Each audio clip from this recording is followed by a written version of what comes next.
Bonjour, je suis le Dr Ali. Je suis ophtalmologue spécialiste en orbitopalpébral. Je suis à l'Ophthara Medical Center à Bruxelles. Je vais répondre aujourd'hui à toutes les questions les plus fréquentes sur la blépharoplastie. La blépharoplastie est une intervention qui corrige l'apparence des paupières.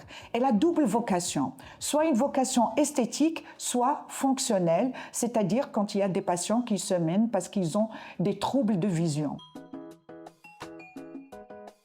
La chirurgie consiste à enlever soit l'excès cutané, corriger le relâchement, enlever la graisse et enlever l'orbiculaire. C'est pour ça une consultation préalable est très importante avant toute intervention.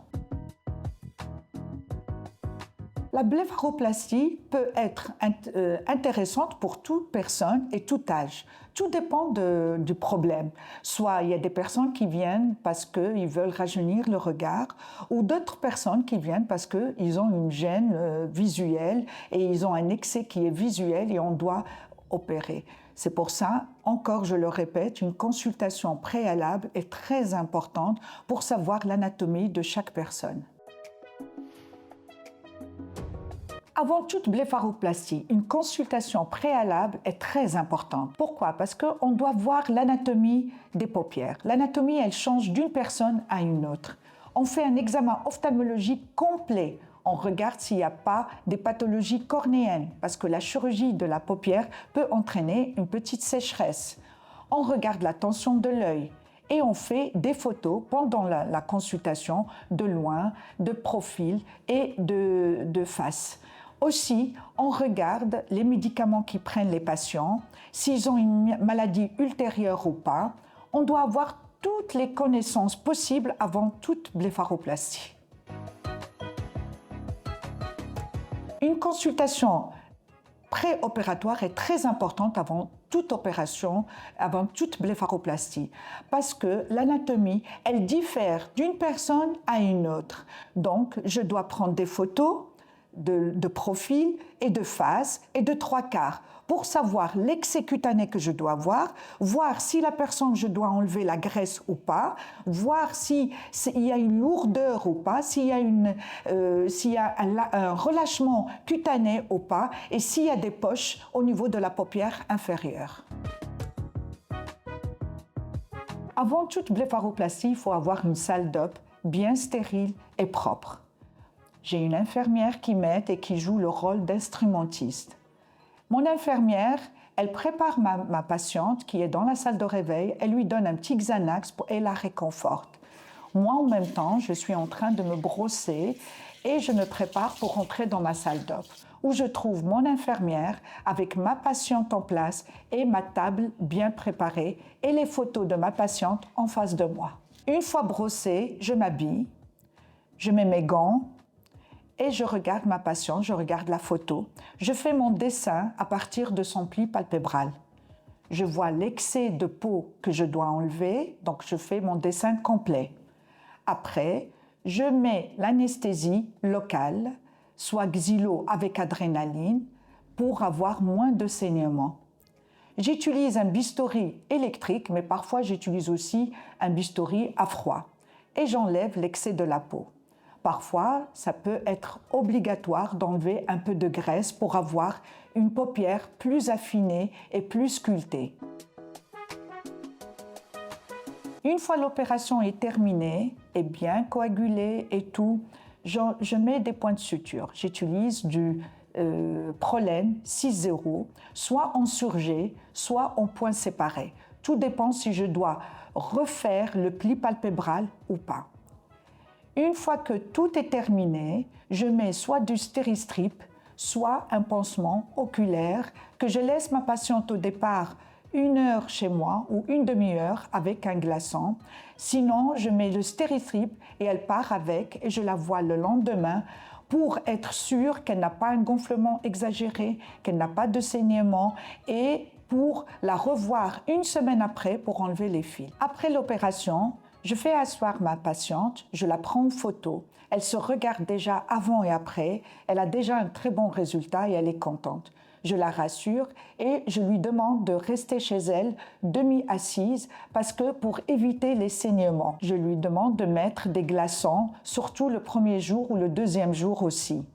Je la mets, je lui donne de la vitamine A à mettre à l'intérieur de l'œil parce que quand il y a un œdème palpébral, la fermeture de l'œil se fait difficilement. Je lui donne aussi des larmes artificielles comme vitamine et je la revois le lendemain.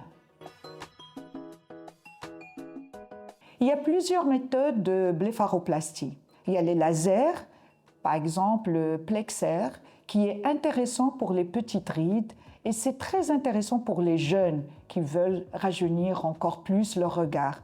Et il y a le laser CO2 qui est très important pour la paupière inférieure, mais il ne doit pas y avoir des poches, les hernies graisseuses, il faut absolument la chirurgie. Et il y a bien sûr la chirurgie qui est radicale et qui est pour l'excès cutané important et pour les hernies graisseuses importantes. L'intervention n'est pas très douloureuse parce qu'on fait une injection de l'anesthésie qui est de la xylo plus adrénaline. Adrénaline, c'est très important pour éviter les saignements. Et j'injecte avec des petites seringues pour minimiser encore la douleur qui est due à l'injection et due au produit. Donc j'injecte doucement, je parle avec ma patiente et même pendant l'opération, ma patiente elle est présente et si elle sent un picotement, je rajoute de l'anesthésie. Après l'opération, ma patiente, elle reçoit un antalgique et donc elle sent seulement un petit étirement, mais jamais n'a été question de douleur. Normalement, mes patients après la chirurgie, je les revois le lendemain.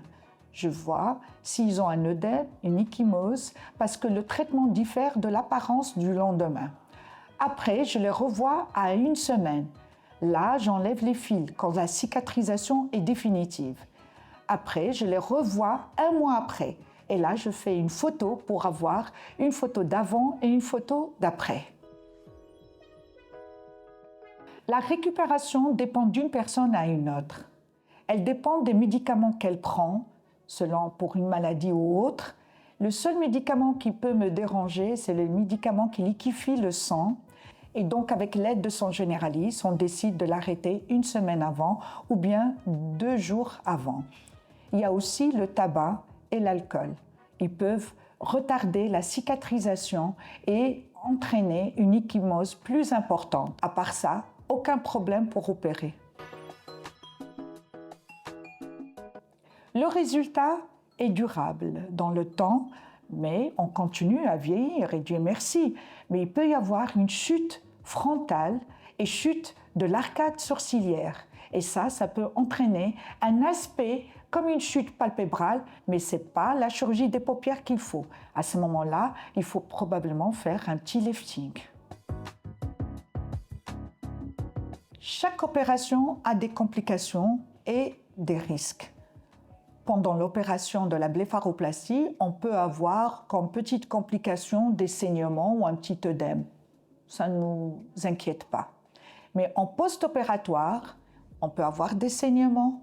C'est pour ça qu'on demande aux patients de rester un petit peu en position semi-assise, de ne pas chercher des trucs en dessous de la table, de rester bien clean, au repos pendant la petite semaine. Je vous ai fait cette vidéo qui montre exactement ce qui se passe dans ma salle d'op. Je vous explique avec précision le déroulement d'une blépharoplastie. Si vous avez d'autres questions à me demander, n'hésitez pas à me contacter ou contacter un de mes collègues dans notre centre à Bruxelles. Merci et à bientôt.